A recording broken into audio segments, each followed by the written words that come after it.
तुम लोग देखो, जैसा हमने बताया था कि जो है बुधवार और बृहस्पतिवार जो है किताब पढ़ाएंगे। तो सबसे पहले जो है तुम लोगों को पढ़ना है गर्ल विथ ए बास्केट, जो विलियम सी डगलस द्वारा लिखा गया है। विलियम सी डगलस जो है अमेरिका के सुप्रीम कोर्ट के जज थे। वे भारत से बहुत प्रेम करते थे। उन्होंने भारत को देखने का निर्णय किया और 1950 में उन्होंने जो है भारत जो है देखने के लिए पहुँचे। और वे जब पहुँचे तो वहाँ हर स्टेशन पर जो है उतरा करते थे और लोगों से बातचीत किया करते थे और उनकी भावनाओं को जानने का प्रयास किया करते थे। लेकिन एक जगह ऐसा हुआ कि जो है वे जब एक स्टेशन पर उतरे तो वहाँ लोगों से बात करने का सिलसिला बिल्कुल जो है रुक गया, क्योंकि वहाँ शरणार्थियों के बच्चे जो थे उनको चारों तरफ से घेर लिए। वे हाथ में टोकरियाँ और अन्य सामानों को लेकर बेचना चाहते थे। लेखक जो है उनसे इतना घिर गया कि उनके सामानों को ही खरीदने में व्यस्त हो गया, इसलिए वह लोगों से बातचीत नहीं कर पाया। इसी बीच उसे जो है एक 9 वर्ष की लड़की जो बिल्कुल रुआसी भावना में उसके सामने खड़ी थी और तमाम दलीलें देती हुई अपनी टोकरी को बेच रही थी या बेचने का प्रयास कर रही थी। वह एक हत्था लगा हुआ टोकरी ली हुई थी जिसका वह जो है 1.5 रुपया चाहती थी। लेखक से जो है उसने लेने का आग्रह किया, लेकिन लेखक चूँकि बहुत से सामानों को खरीद लिया था, उसके पास हाथ में जगह भी नहीं थे कि वह अन्य सामानों को खरीदता। इसलिए उसने जो है उसको अपने दाहिने हाथ को जो है अपने जेब में डाला, कोट में वाले जेब में डाला और उसमें मुट्ठी भर पैसे फुटकर पैसे निकाले और उस लड़की की टोकरी में रख दिया। वो लड़की जो है जब टोकरी में पैसों को देखी तो बड़ा क्रोधित हो गई। उसने कहा कि मुझे फ्री में पैसा नहीं चाहिए। उसने तुरंत उनको पैसे लौटा दिए। अब लेखक बाध्य होकर उसने टोकरी खरीदा, उस लड़की का टोकरी खरीदा। यह कहानी उसने उस समय के तत्कालीन प्रधानमंत्री पंडित जवाहरलाल नेहरू से कहा कि मैं भारत और भारतीय लोगों से क्यों प्रेम करता हूँ, क्योंकि जिसको भी मैंने देखा, चाहे वह बड़े बड़े ऑफिसों में काम करने वाले थे या छोटे छोटे कार्यालयों में अथवा जो है खेतों में काम करने वाले थे, सबके अंदर जो है नागरिकता की भावना थी और ईमानदारी पूर्वक जीने की भावना थी। अभी उसने बताया कि मैंने एक छोटी लड़की से मिला जो इतनी ईमानदार थी कि उसने मुझे भारत के महान आत्मा की झलक को प्रस्तुत किया कि भारत वास्तव में क्यों महान कहलाता है। यही इसकी कहानी है। अब इसको जो है तुम लोगों को इसमें 2 तरह के प्रश्न आते हैं। एक जो है प्रश्न आता है कि जो है एक पैराग्राफ दे दिया जाएगा, उसका जो है संदर्भ सहित व्याख्या करना होता है। तो सबसे पहले तुम लोगों को उसमें रेफरेंस लिखना है। रेफरेंस माने संदर्भ होता है। रेफरेंस में लिखोगे कि these lines have been taken from the lesson. पाठ का नाम लिखोगे, जैसे पाठ का नाम ये girl with a basket written by William C Douglas. और उसके बाद कॉन्टेक्स्ट लिखा जाता है, माने प्रसंग कि क्या कवि लेखक या कवि कहना चाहता है। तो लेखक जिस चीज़ का वर्णन करता है उसका, जैसे इसमें टोटल में लिखोगे the writer was very much impress with India so he wanted to see India and look the Indian people की what kind of the Indian people are either they are honest or ना। तो जो उसका जो है context होता है या जो उसका प्रसंग होता है जिसके बारे में वो वर्णन कर रहा होता है वह जो है लिखना होता है।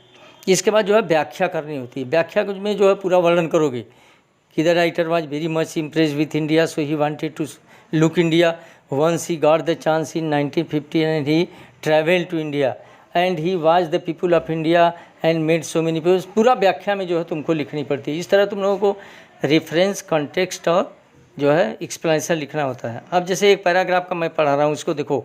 जो इंपॉर्टेंट पैराग्राफ होंगे उसी का अंग्रेजी में एक्सप्लेनेशन बताएंगे, नहीं तो हिंदी में बता रहे हैं। चलो देखो। I had left New Delhi for the Himalayas. Himalaya जाने के लिए मैंने नई दिल्ली को छोड़ा। I was going as far as Bareilly by train. मुझे ट्रेन से बरेली तक ट्रेन से जाना था। And the by car to, और रानी खेत तक जो है आगे कार से जाना था। An old British army hill station located on 600,000 foot ridge opposite A 120 mile stretch of snow capped Himalayas. माने 120 मील हिमालय से के बर्फीले क्षेत्र से फैली हुई एक पट्टी थी या उस पर्वत की एक सिरा था जो जिस पर जो है एक लगभग 6000 फुट की ऊंचाई पर ब्रिटिश आर्मी जो है डेरा डाली हुई थी। माने 6000 फुट की ऊंचाई पर जो इस हिमालय से सटी हुई 120 फुट चौड़ी पट्टी थी, उस पर जो है ब्रिटिश सेना अपने डेरे को डाली हुई थी। द ट्रेन वाज स्लो, गाड़ी बहुत धीमी थी, and it stopped at all the way station, और संपूर्ण रास्ते में पड़ने वाले स्टेशनों पर रुका करती थी। At every stop I swung open the door of the my compartment, माने प्रत्येक स्टॉप पर मैं अपने गाड़ी के डिब्बे को झटके से खोला करता था। एंड वॉकड द प्लेटफार्म, और प्लेटफार्म पर टहला करता था। मान लेखक कह रहा है कि मुझे रानीखेत जाना था। पहले मैं नई दिल्ली तक जो है ट्रेन से गया, उसके बाद कार से रानीखेत गया। वहाँ 6000 फुट की ऊंचाई पर ब्रिटिश सेना जो थी वह 120 फीट बर्फ़ से ढकी हुई पट्टी के एक सिरे पर जो है बसी हुई थी, या वहीं पर डेरा डाली हुई थी। गाड़ी बहुत धीमी से चल रही थी, और इतनी धीमी थी वह प्राय हर स्टेशन पर रुका करती थी, और जहाँ भी स्टेशन पर मैं रुकता था उसके डिब्बे को खोला करता था। एंड वॉक द प्लेटफार्म, और प्लेटफार्म पर टहला करता था। माने इसमें अब रेफरेंस लिखना है तो इसमें लिखोगे these lines have been taken from the lesson a girl with a basket written by William C Douglas. अब इसमें अगर प्रसंग या कॉन्टेक्स्ट लिखना है तो कॉन्टेक्स्ट में लिखोगे the writer started he journey, he had to go from far Delhi by car and by car to Ranikhet. So he started his journey and he saw the situation of the Himalayas. So he described about the Himalayas area. दूसरा paragraph देखो, the platforms were packed with people, Sikhs, Muslims, Hindus, soldiers, merchants, priests, porters, beggars, hawkers. माने platform जो है प्राय भरे रहते थे। माने लेखक वर्णन कर रहा है कि जब मैं स्टेशन पर उतरा करता था तो वे प्लेटफार्म प्राय इन लोगों से भरे रहते, जिसमें सिख थे, मुस्लिम थे, हिंदू थे, सिपाही थे, व्यापारी थे, प्रिस्ट माने पुजारी थे, पोर्टर कुली थे, बेगर्स भिखारी, और हाकर फेरी वाले रहा करते थे। ऑलमोस्ट एवरीवन वाज बेयरफुट, चूँकि उस समय इंडिया गरीबी में था इसलिए प्राय नंगे पैर ही लोग दिखाई पड़ते थे। And dressed with loose white garment, और जो है बिल्कुल ढीले ढाले सफ़ेद कपड़ों से को पहने रहते थे। I would ask at least 3 people before I could find one who spoke. मैं लगभग 3 लोगों से पूछने के बाद एक को पाता था जो अंग्रेजी जानता था। We would talk world affairs, हम जो है प्रायः संसार के मसलों पे या तो बातचीत किया करते थे। And every major topic of the news of day, अथवा उस जो है दिन के समाचार में सबसे मुख्य हेडिंग जो थी उस पर या तो बातचीत किया करते थे। In this way I was trying to get a feel of the pulse of the nation. इस प्रकार मैं राष्ट्र की भावना को जो है जानने के लिए या राष्ट्र की भावनाओं को महसूस करने का प्रयास करता था। Checking opinion against official attitudes, माने उस जो है सरकारी आंकड़ों और तथ्यों को मिलाते हुए जो मुझे सूचना के तौर पर दी गई थी।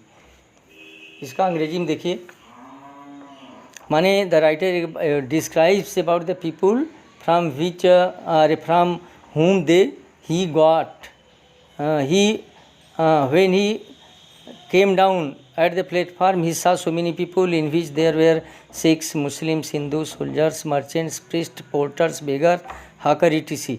The writer says that in these people almost everyone was barefoot and dressed with loose white garment.